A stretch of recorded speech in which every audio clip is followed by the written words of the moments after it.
All right. Good morning, everybody. Welcome back. It looks like the sun is trying to come outside today on a hopefully a beautiful Saturday. Hopefully it's going to warm up a little bit. My guest today is Ralph Schulz, President and CEO of the Nashville Chamber of Commerce. Ralph, welcome. It's about time we had you on. Here. It's about time we had you on this show. I'm sorry. Better late than never. Well, we I think we actually kind of got to the bottom of the list of people that we had asked, and we were getting ready to go back, and we remembered that we needed to have you on here. So anyway, thanks for coming on. You didn't even have to mention that publicly. I'm sorry. Well, we're still letting people in, so that's okay. So we usually start with a couple of questions as we're letting people in. Obviously, there's a lot of, looks like grandkid pictures behind you. I see a candle. It looks like candles on both ends. Do they represent anything, or are they just candles? No, they're just decorative, but decorative isn't my responsibility here. So. I got it. And yeah. It looks like there is maybe a Christmas wreath over your head. Is that what that is? What is that? It's an all seasons wreath. An all seasons wreath. Yeah, right. It kind of looks like a Christmas wreath. You know, for anybody that knows me, at Christmas time, I put some lights on that wreath. Okay. All right. Well, I don't know you that well because you've never had me over to your house around holidays, but I will make you a deal. Since we had you on the show, could you invite me over so I could actually see that wreath with candles on it? Absolutely. Okay. All right. How many grandkids do you have? Well, we have 6 and a 7th on the way. All right. Yeah. So as we're talking, because I'll ask you in a minute, the first question is always tell me a little bit about yourself. We have a history. So many people don't know, Ralph and I met years ago when I was working for the Speaker of the House. And Ralph had just come, and what were you doing when you first got there? Were you at the Adventure Science Center or the Cumberland Science Center? Where were you at first? When you and I first met, I was brand new at the Cumberland Science Museum, which changed to the Adventure Science Center. Okay, and we met down in the plaza, but we also have another connection, and that is that 2 of your kids work for me at Maggie Moo's. Absolutely, they love that. They still consider it the best job they ever had. It may have been the best career I ever had because I made people happy. I could employ people, and people paid me money, and then they left happy. Yeah. So I don't know. There was something to that. I think I need to go. That was good ice cream. It was very good ice cream. I think I should have kept one of those stores. Just gone over there on after council meetings, even if it was 3 o'clock in the morning, and just gone and get some ice cream. So anyway, well, welcome everybody. It's about 4 minutes after 10. I've got Ralph Schulz today as my guest, President and CEO of the Nashville Chamber of Commerce. Ralph, thanks for being on. We have Chancellor Moskal is on. Brenda Wynn is on, our county clerk. Hi, Brenda. And again, the Chancellor is on. So welcome. And Councilmember Rutherford, John Rutherford is on. So welcome everybody. Don't have any updated COVID numbers. I think I saw last night where even some more restrictions are coming off. But again, we're still in the middle of this thing, or not in the middle. We're still in this thing. I would like to say we're towards the end, but we need to still be very, very careful. We still got a ways to go. So let's everybody be careful out there. All right, so let's get into it. So Ralph, how did you get to the illustrious position as President and CEO of the Nashville Chamber of Commerce? Where are you from originally, and how did we get so lucky to get you here in Nashville? Well, you're nice to say that. I'm the oldest of 8 kids and born in Louisville, Kentucky. But when you're the oldest of 8 kids, everybody learns to well, my mom trained us to be diligent and disciplined in our efforts. And so, how did I get to this job? A lot of different ways. I've lived in 11 different cities, 8 different states, a lot of different circumstances, mostly doing nonprofit work and working with the community. And when Leanne and I decided that Nashville was going to be the last place that we would live, that we weren't going to move from Nashville. The we're deeply engaged in the community. So when the Science Center needed a new CEO, I signed on to be the CEO. It may have been one of the best jobs I've ever had. Working with kids, working with education, interactive experiences.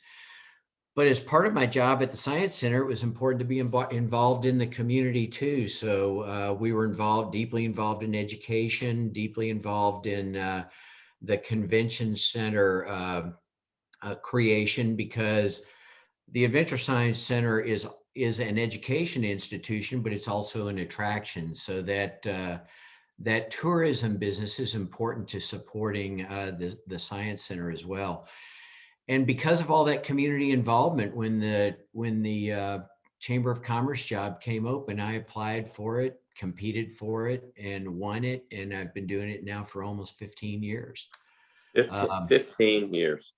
Yeah, I have to tell you, Jim, that one of the great attractions of Nashville for us, number one, the friendly atmosphere of Nashville, but also that there's just a can-do vitality in Nashville that you love to be a part of. And one of the things we often hear from people who visit us, or from some of our business recruits or others, is that they really feel when they get to this community, if they want to be a part of contributing to the community, people welcome them in. They welcome them into the important things that need to be done in the community. And I think that's a real fulfilling character trait of Nashville. Well, we are glad that you got here, and that you and your family came and decided to make Nashville your home. Tell me, for people who we all know sort of what the chamber does. The chamber is involved in so many different things, but the basic core, what is the Nashville Chamber of Commerce? And then we'll get into the issues, but what is it? Who's in it? And what is its primary focus and mission? Okay, well, I always start with that. We actually have a purpose statement that we use every day, and all of us use. The reason we exist as an organization is to create economic prosperity by facilitating community leadership. The chamber is really fundamentally a process organization that helps provide community leadership with information relevant to economic prosperity. And that community leadership, which is, one of the highlights of our organization, is the public-private partnership that exists really since the early 1990s, when Phil Bredesen was mayor and the business community was a smaller business community. There was an interest in working hand in hand with public officials to develop the assets in the community that make the community prosperous. So our job at the chamber is to facilitate community leadership. And that means that we do research, we do policy work, we do economic development work. Over the next 5 to 10 years, we're going to be very much more focused on workforce development, because when people have the skills and the opportunity to benefit from the economy, then the whole community wins. And right now, we have a world-class job creation engine in Nashville. I mean, it's literally recognized on a global basis. But one of the things we need to be investing in and tuning up more is that preparing people to take advantage of that opportunity by being skilled in the proper areas, being well educated, and connecting to these jobs that are being created. So we're a regional chamber, 14 counties, but Davidson County, we're a Nashville-centric regional chamber. Davidson County is the epicenter of the culture and the activity and the economics of this region. So the largest portion of our work is really spent in Nashville. Okay, let me add, so you all do all this kind of economic development work, would people say that, do you also help the city in terms of recruiting businesses? Oh yeah, when you think of recruitment and relocation and even expansion of businesses that are already in Nashville, I mean, I don't think people realize how much of the growth we're experiencing is coming through the businesses that are already here and have been here for years. But there's key partnerships between TVA, who has an economic development mission, the state economic and community development office that Bob Rolfe heads up, Mhm. the chamber as a regional hub for economic development, and then what we call local EDOs, or local economic development organizations, that are sprinkled out throughout this region.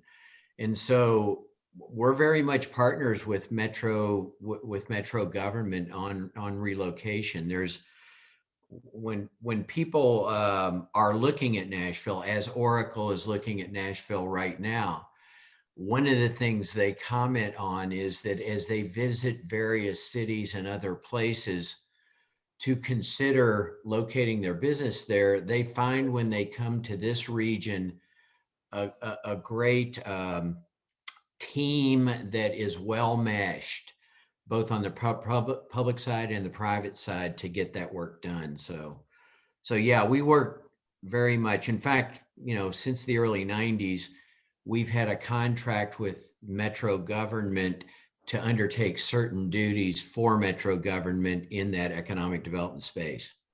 Okay. So you mentioned Oracle. Obviously, the secret is out. It was in the paper, so we can all talk about it. And I know there's still steps that have to be done. Is also one of the things that's a part of the infrastructure. It has to go before the council.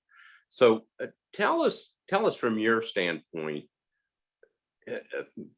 assuming, which is not a good word, but assuming that everything happens and Oracle comes here, what does that mean for Nashville? Well, I mean, first and foremost, it means expanded opportunity when you're bringing 8,500 jobs. And keep in mind, Oracle by 2031 will employ 8,500 people in this region directly, but there's another 11,000 jobs that are going to be created in support of Oracle's work here. So if you're a small business owner, if you're in accounting or legal or HVAC, all those kinds of things, when you see a campus developed like this and a business developed like this, there are other jobs attached to it that grow. So I would say, what it means to Nashville first is that expanded opportunity. Their average wage is going to be $110,000 a year. If you have the skills that they need for those jobs, and that's one of the things we'll be focusing on, it's a great economic opportunity for the people that work there. But the second thing that it does is it creates a critical mass in a critical industry. When we look at how digital is forming for the future as a major economic thrust, the arrival of a company like Oracle, or the arrival of a company like Amazon, or the arrival of a data center like Facebook up in Gallatin, all of those things combine to present sustainable opportunity to lots of talented people. It draws more jobs. It also draws workforce, but it also affects things like the education system. Oracle's already said, and we've seen it proven with Amazon, big investments in education and key infrastructure in the city. One of the things that I think is particularly unique about this Oracle offering, though, is that they are offering to fund the infrastructure development for their campus on the front end. They'll be repaid for that over a course of 20 years, but they're only going to be repaid that number if they meet the specifications that they promise on the front end. So what makes this unique is this is the first prospect that I'm aware of that has said, we'll put $175 million into infrastructure development. We'll take out the loan, we'll fund it, we'll take the risk.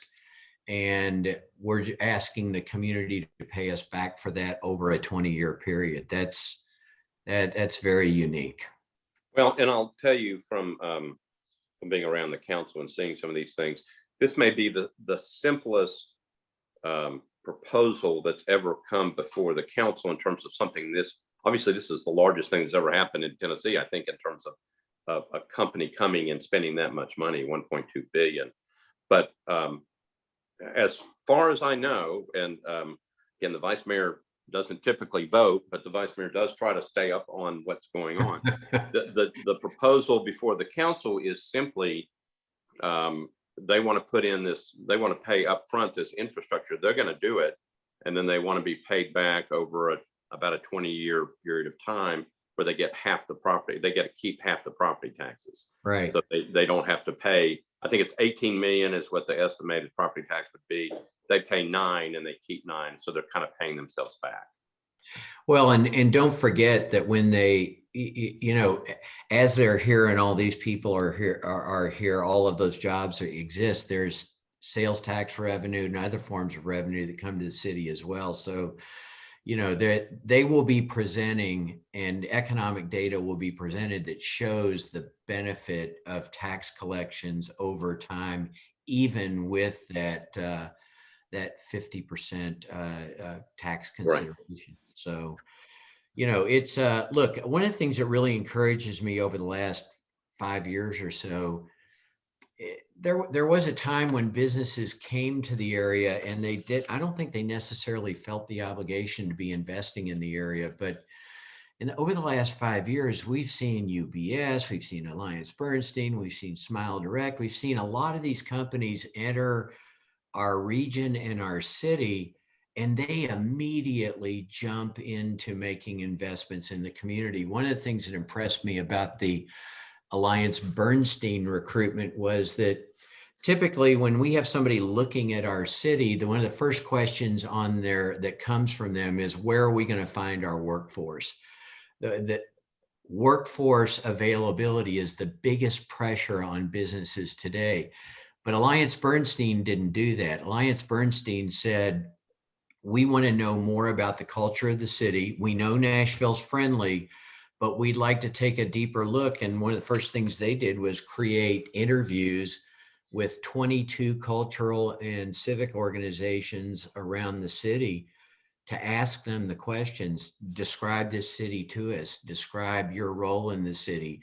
How does this city work? What's the cultural environment? So, all of these recruitments have different features, but I've been very encouraged by the amount of commitment and investment these businesses plan to make and are making in the community. Okay, so let me ask you this, and we can talk about Amazon or Facebook or Oracle or anybody, but I know the chamber for years, and I don't think y'all ever stopped, focused on education. So let's take Oracle, and let's say that it all works and they come and they're going to employ 8,500 high paying jobs by, in 5-10 years from now. Okay. So, they need people who can do what they need to do for that business concept. How does the chamber, how does an entity, how does metro government, education, how does the state, how do we make sure that we invest our resources so that our young people, the young people that are in our middle schools or even elementary schools at this point, who are coming along, get the proper education? Because we don't, I know people, we got a message just a minute ago. We don't, we're low on the totem pole in terms of states, in terms of what we put into education.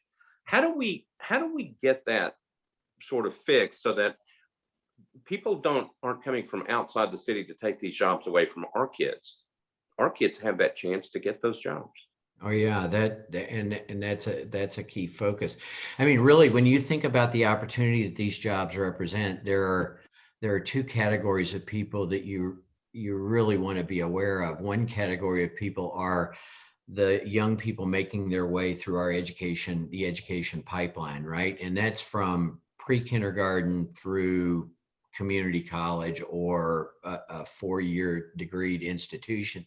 And then the second, this is all part of our deep prosperity. We've been studying the population of Nashville for the past several years, and we find that there is a portion of the population that is ambitious. They want to do better, and they are capable and capable of building those skills. But because they may have formally left the education system, and because they may be working two jobs, they may be working in minimum wage, they may be keeping their head barely above the water, they don't have the opportunity to skill for these new jobs that are coming in. So we're really focused on that existing population in the next 5 years. How do we get them, create an opportunity for them to succeed in this new emerging economy of Nashville? So first and foremost, you go to education. But Jim, it is more complicated than that. There are transportation issues that affect people's access to education. There are childcare issues for adults in a household that are looking to go to community college to upskill. There are housing challenges. The cost of housing is moving people to different locations, and getting that access to education is really tough. So when you look at community leaders, both public and private, and you look at institutions like Nashville, but you look at other education institutions, Pencil, Alignment Nashville, Public Education Foundation, various other organizations, I think we all have to realize that it's going to take every one of us. Just because I don't have kids in school, it doesn't mean that I shouldn't care about the education system. And that means we should care about supporting teachers. We should care about funding the schools properly.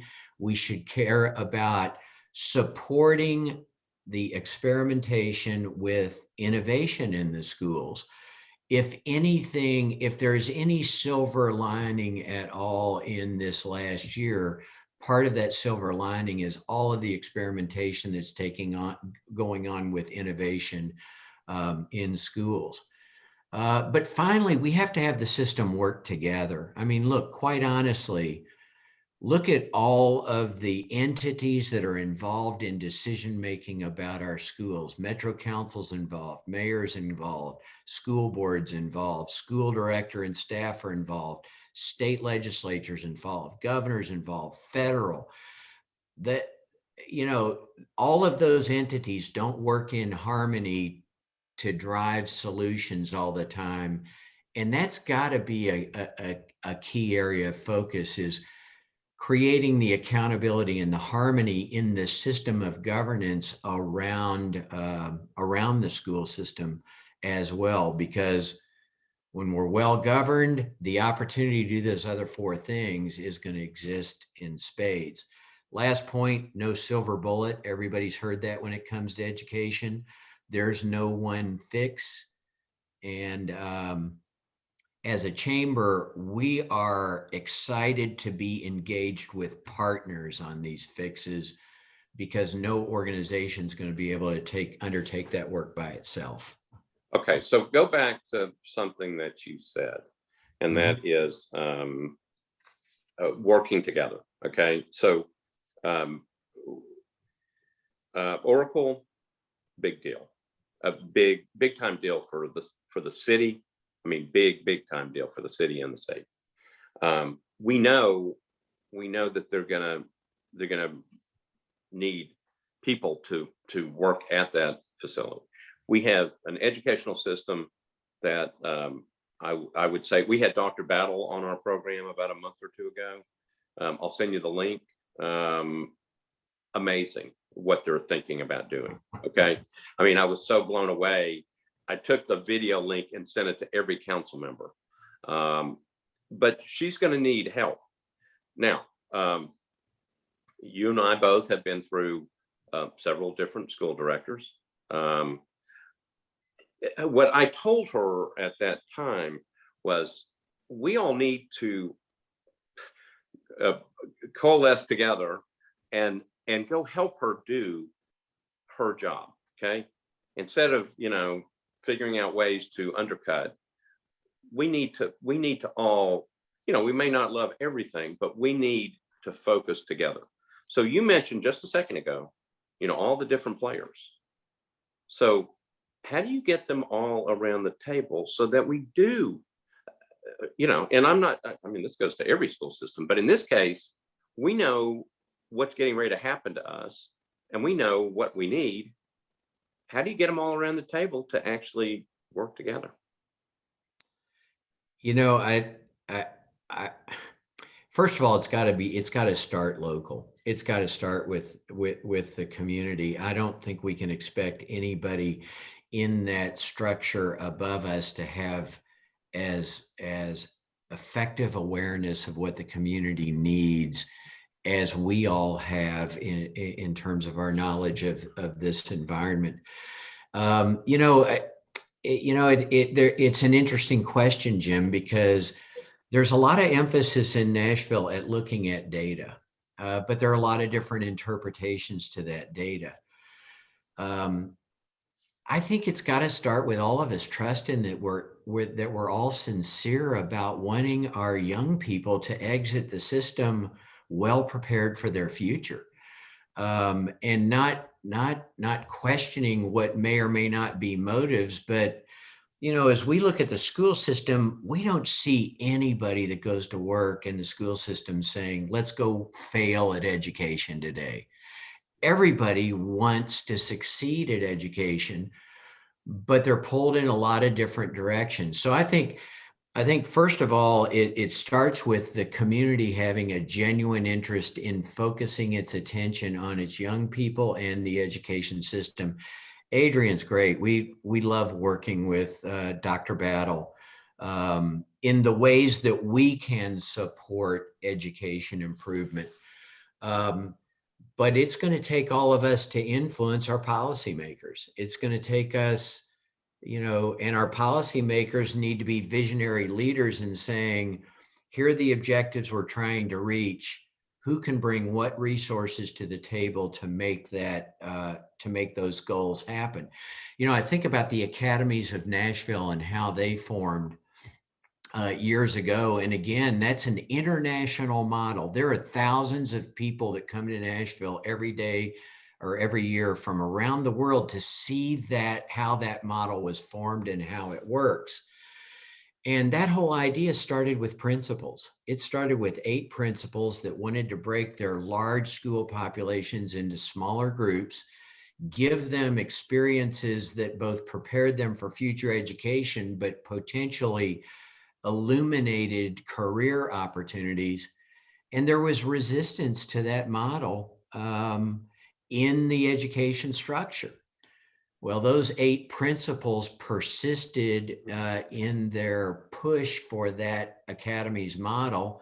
The Chamber, the Public Education Foundation, other external organizations became aware of that. We jumped on board in support. We brought funding, we brought talent, we brought leadership, as those other organizations did. And eventually, the administration of the school system and policymakers said, let's invest more in that system. And today, it is one of the finest models. It's not a silver bullet, but literally, truly, people come from around the world to see how we did it and go back and install it in their system. So I think there's a lot of lessons in that. Okay, well, let me throw out something. So again, we have a ways to go. Okay, so I'm thinking that I mean, I like the idea of calling people together. I don't necessarily like the idea of having everybody called together to, say we need to do this or this or this, even though I'm going to tell you something I think we need to do after I said that. But I do think, and I think you and I could do it if we thought this was a good idea, and people can chime on the chat box and say it's a good idea or bad idea. But I do think there should be a group of people, particularly now with all these things happening, and maybe we should have done it before, but you bring together a select group of people that represents different aspects of the community. Okay, so mayor's office has to be there, the legislature needs to be there, maybe somebody from the governor's office needs to be around the table. But the role of the group is, Dr. Battle, we believe in you. We're going to try to help you do what you want to do, instead of going like, we want to challenge this program. You tell us what you're doing, and we're going to try to help you get there. Because if we don't, we're not going to be able to supply the jobs, or we're not going to give chances. I mean, it's probably reverse order. We're not going to be able to give our young people a chance to succeed at these opportunities that are sitting there right in front of them. So do you think that would work? And I'm talking about doing it, soon. You and I, unfortunately, are not getting any younger. And,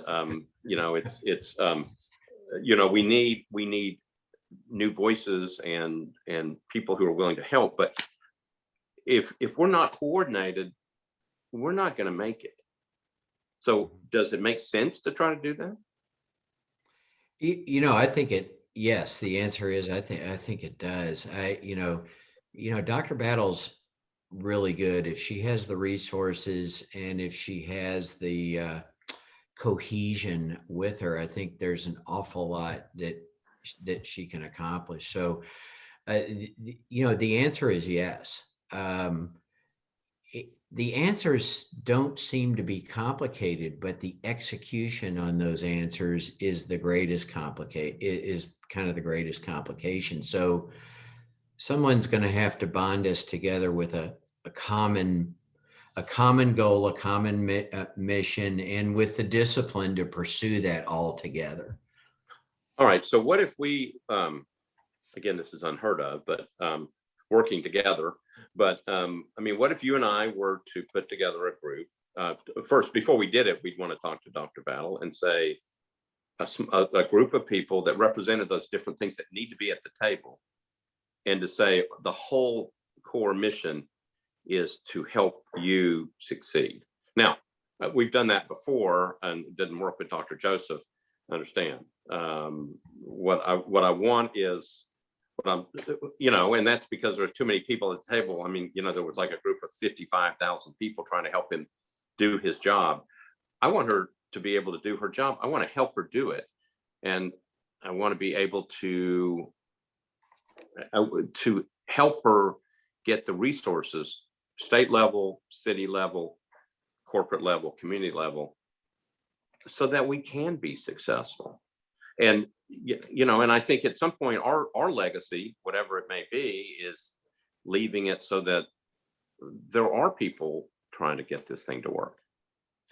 Yeah, I don't know about you, but I hope to be engaged in education improvement for years. I mean, whether I'm at the chamber or not.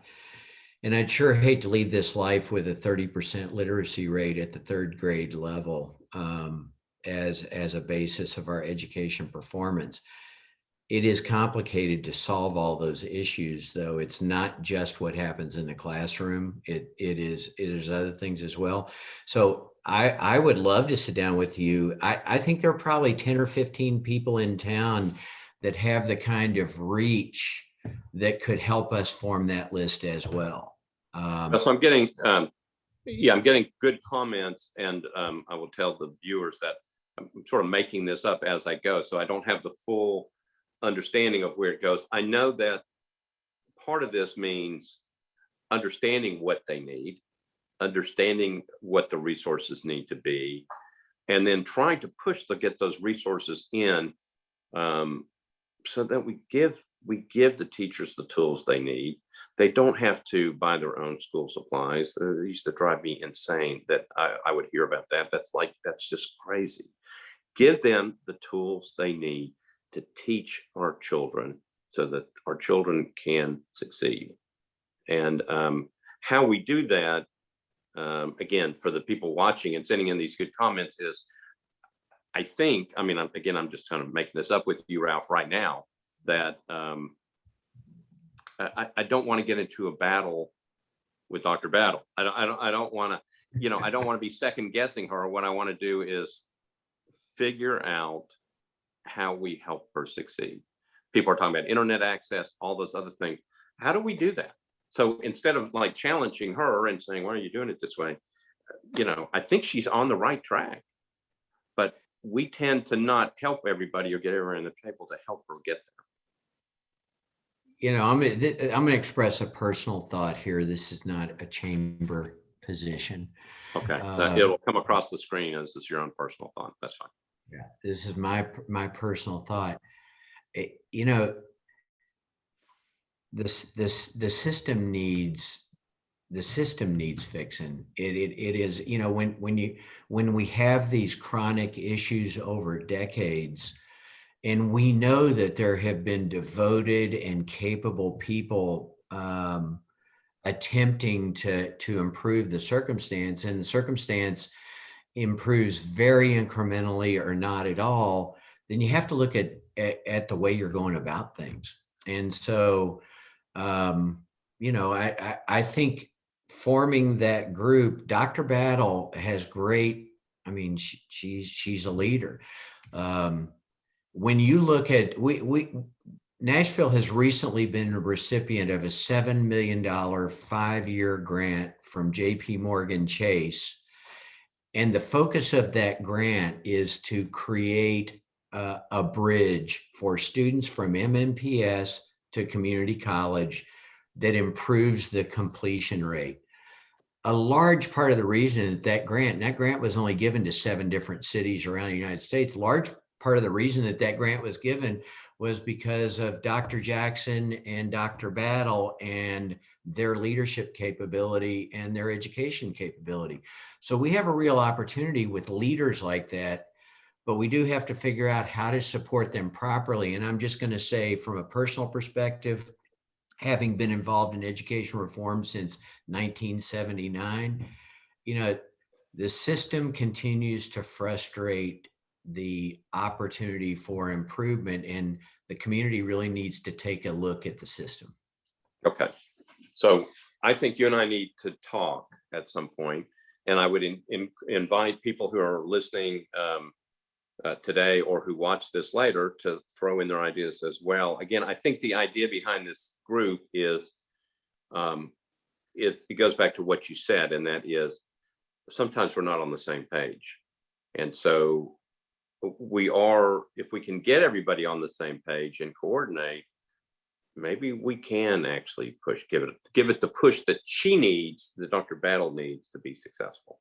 If we can attract the expertise and the diversity and the community support to that group, or in that group, contain it within that group, then we got a chance. Okay. All right. You and I are going to talk at some point, and we're going to figure this one out. So my idea, I cannot see the chats, so I have no idea what's happening there. Okay. Well, most of the chats are saying pretty rude things about you. No, I'm kidding. I'm just kidding. No, nobody. That would be consistent then. Well, I know. Well, and those are just the chats I'm putting on the box. No, people are sending some really good messages and asking really good questions that I don't necessarily have the answer to, and you may not either. So but I know who they are, so I can get back to them and I can talk to them. Great. And if there's any of those questions I can help answer, happy to do it after this hour is over. Okay. All right. So let me ask you this. Here was my idea that never got done, but maybe should be brought back. Okay. And it's really not my idea. It came from Belfast, Northern Ireland. So Northern Ireland every year hosts what they call a night of, I think it's called a night of ambition. What it's designed to do is to bring high school kids from all over their country together, where they come in with innovative ideas and they present them in some type of giant competition in front of, some of the leading tech people in Northern Ireland, and teams win. So the idea, so it does a couple things. First, it's a competition. Second of all, it's open to all kids, and there's a prize associated with it. So there's something to go after. but it encourages kids who are interested in either technology or some type of other inventive thing to participate. And I know Oasis Center started working on it. I had a resolution on it, but it really hasn't gone as far as I think it should. The whole idea is to encourage particularly young people to think outside the box and be innovative. What do you think about that? I think that's a great idea. I think it will happen best. You know, the Tech Council, Oasis, the Nashville Capital Network. There are any number of organizations that ought to have an interest in being the resourcers and the center of that kind of activity. I know that the chamber would have an interest in resourcing that kind of activity. Look, when you think about Nashville's economy, one of the reasons that we have shallow recessions and quick exits from economic downturns is because 24% of our economy is driven by entrepreneurs. Those are the people that adapt. Those are the people that innovate. Those are the people that create. That's 8% higher than the average of any other city, or the average of cities across the country.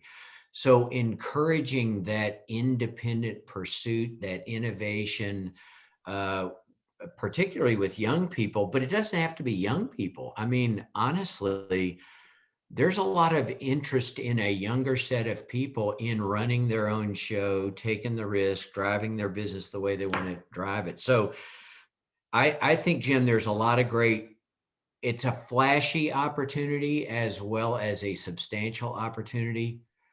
But there are organizations in town that have either undertaken that at one point or are interested in it that we ought to try to assemble and say, let's make this a big deal.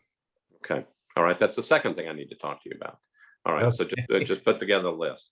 Okay. So we'll talk to Brian Moyer at the Tech Council too. Okay. All right. So I got a lot of stuff to do this coming week with you. All right. So we got about 15 minutes left. I got a lot of some issues. I'm going to throw out a couple of different issues and I'll do them one at a time. And tell me what you think from the chamber perspective, what your concerns, what we need to do about it, what you all are working on. So affordable housing, okay? Yep. Big issue, okay? You mentioned it before. We know it's an issue, 11,000, 8,500 jobs possible with Oracle. That's a strain on our housing supply. And I mean, you drive down the street and houses that, you're going like, they're selling for what? We can't, people aren't going to be able to afford to live here. Affordable housing, what's the concern? What are we doing about it?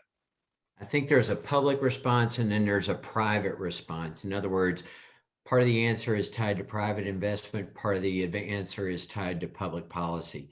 Nashville has a general plan that emphasizes the possibilities of affordable housing, particularly along the arteries of travel and transportation. I think we need to execute on those policies. And as people develop housing in those areas, continuing to require them to include affordable housing as part of their plans. You nailed the problem. The problem is a lack of supply. There are private businesses out there that are willing to build that supply.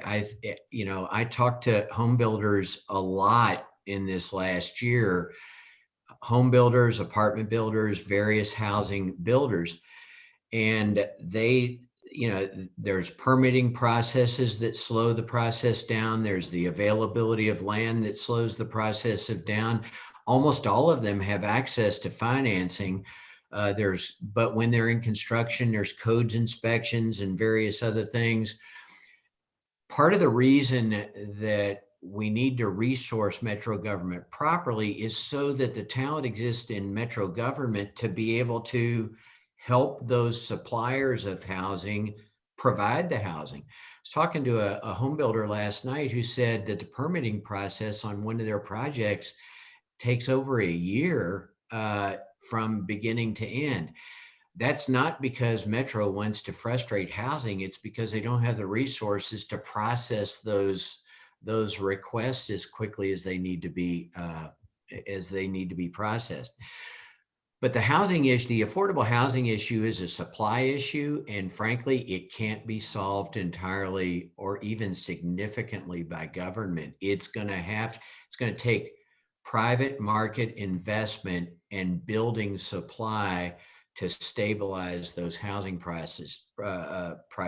One last thing, I just talked to somebody, put their house on the market, 27 offers in the first 2 hours, sold their house before the day was out for $70,000 more than their asking price. That's a supply issue we've got to stop. I'm happy for them that they got that $70,000, but fundamentally that's driving the whole market up. So supply, encourage private investment, make policy that makes it easy for investors to create affordable housing as we develop, particularly the arteries in our city. I think it's such, I'm thinking about what you said. I'm thinking about, when I drive out of my driveway and drive around town, and I'm looking at these houses that are not very big and they're selling for a lot of money. And it's like, that's not affordable housing. Yeah. But Jim, part of the solution is transportation too. I mean, if you can create a transportation system that provides adequate access to jobs and housing for low income, mid income, high income, et cetera, I know it's a trite example to use, but a transit system is really what the circulatory system is to our body. Transit system is to an economy. And, we need to face the fact that an investment in transportation and transit infrastructure is going to improve even the housing issue. So, okay. So transportation, next issue. So obviously, we go back a ways with, the initial big $5.2 billion transit proposal that failed at the ballot box. The Mayor Cooper has, he's unveiled kind of a transportation plan. Theda Massimo is, heavily involved in that from his office. But, in your perspective, in the chamber's perspective, I know what it's doing, and it's trying to create more transportation opportunities. But is it enough at this point, or do we need more? Oh, we're going to definitely need more. I think that the mayor and Faye are doing what they can do right now. But we're definitely going to need more, and the community is going to have to see the value and the benefit. I think one of the things we learned from that last transportation or transit campaign was that, plan and urgency needs to really spring from the ground up, as compared to be driven from the top down. And so, people are going to have to, the urgency of creating that transportation system is going to have to be driven by the whole community. We continue to sponsor a moving forward discussion, a transit transportation discussion, because we know that is going to be an issue again, and creating conversation in the community is going to be really key. But that next referendum, it's probably going to be around a plan that the community takes real ownership in and supports and calls for strongly from the bottom up. But I don't think there's any question that the mayor is doing what he can do at this point. But without dedicated funding, Jim, you just can't create the resources. I do believe the federal administration is going to be helpful in investing in infrastructure that could benefit us. I don't think that'll reverse the general trend that local communities are going to have to make substantial investments themselves. But without a dedicated funding source, you just can't amass the resource necessary to do transit and transportation. All right. I just got a question on digital equity. Okay. Mhm. What do you see out there? Has the chamber looked at it? And how do we do a better job of closing that gap so that everybody has access? Yeah, and that access, for people knowledgeable in this business, that there are many different layers to that access question. There's the availability of broadband, there's the availability of this hardware, there's the availability of software. Um, you know, I I think you're seeing broadly from the state level to the local level, particularly, but even at the federal level, a real awareness that broadband access is infrastructure. It is a necessity for people in the same way that electric, water, gas, et cetera, any utility is necessary.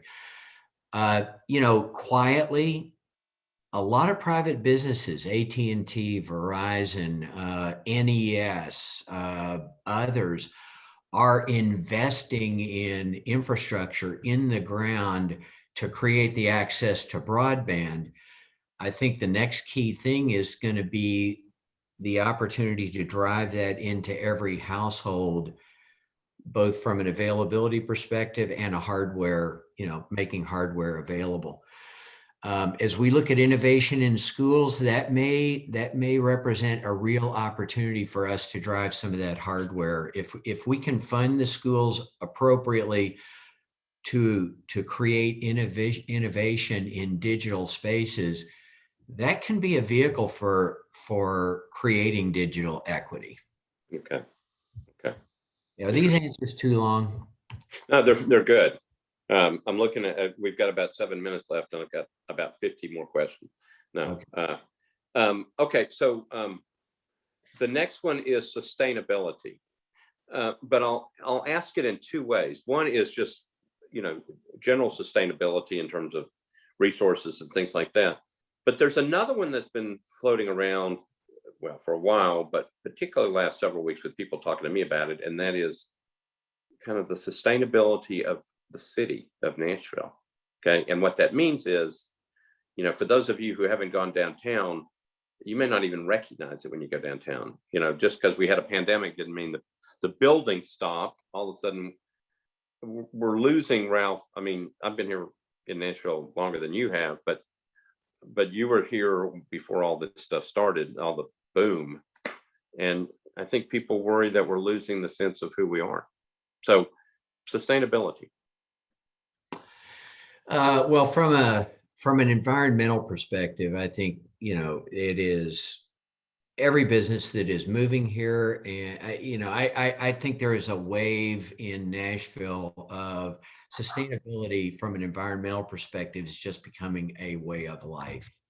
It is part of every big project planning. So environmental stability, I think that's on its way.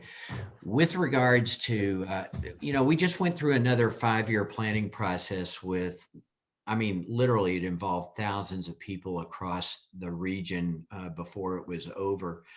And one of the biggest concerns that were expressed is Nashville needs to have the growth, but manage the growth better. And when I say Nashville, most people are referring to this entire region as Nashville. The community character, the friendliness of the people. I heard somebody say in that planning process, people aren't moving here and staying here to change Nashville. They're moving here and staying here to be a part of Nashville. And I think that is generally true as I talk to the people that are arriving here. So I think the nature and the character of the city is really bound in its people. Yes, the look of the city is changing, and there are challenges in transit or transportation and education and so forth that we've got to meet. But especially with the presence of high entrepreneurship, the music community, 18 higher ed institutions, lots of creative and innovative entrepreneurs, I guess I'm a little less concerned that the character of the city will stray too far from what it is. Okay. I do worry that we're losing a sense of who we are sometimes, but we'll see. There was a question about, does the chamber, a lot of the reports that you talk about, do you put them online on your website? Can people get access to them, or are they typically internal documents? No, we will typically make them available. So for instance, last year we did we commissioned an independent financial study of Metro finances, and we posted that for everyone to be able to see.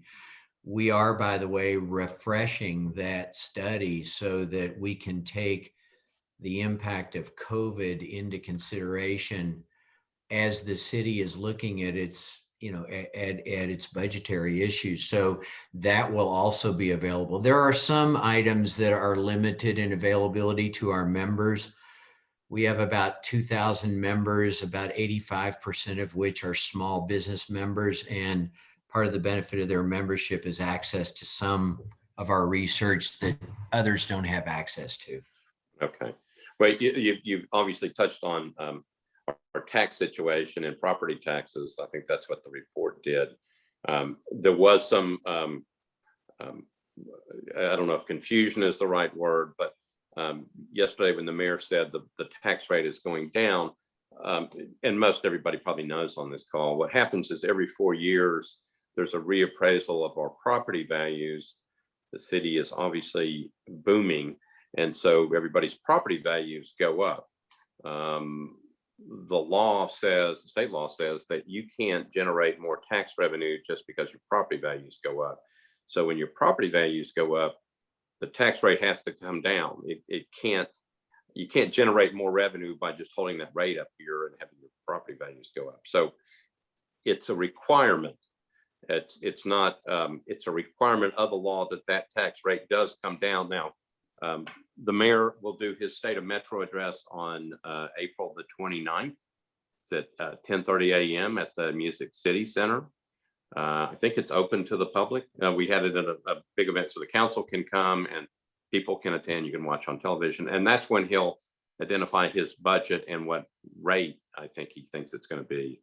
But again, it's not like people were asking me this morning when they were going to get their property tax refund. That's not what that is. The rate has to come down when the values of your property go up, when it's reappraised. So, but anyway, your reports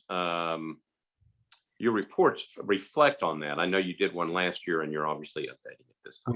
When you look at last year's report and this report, you will see a report that gives baseline information about the city's current financial status. And then you will see 3 scenarios that are tied to what the report has found about city finances. So last year, for instance, those 3 scenarios really touched on meeting the fiscal challenge of the city in 3 different ways over 3 different periods of time. Then COVID happened, rainy day fund shrank, and the city had a more urgent need.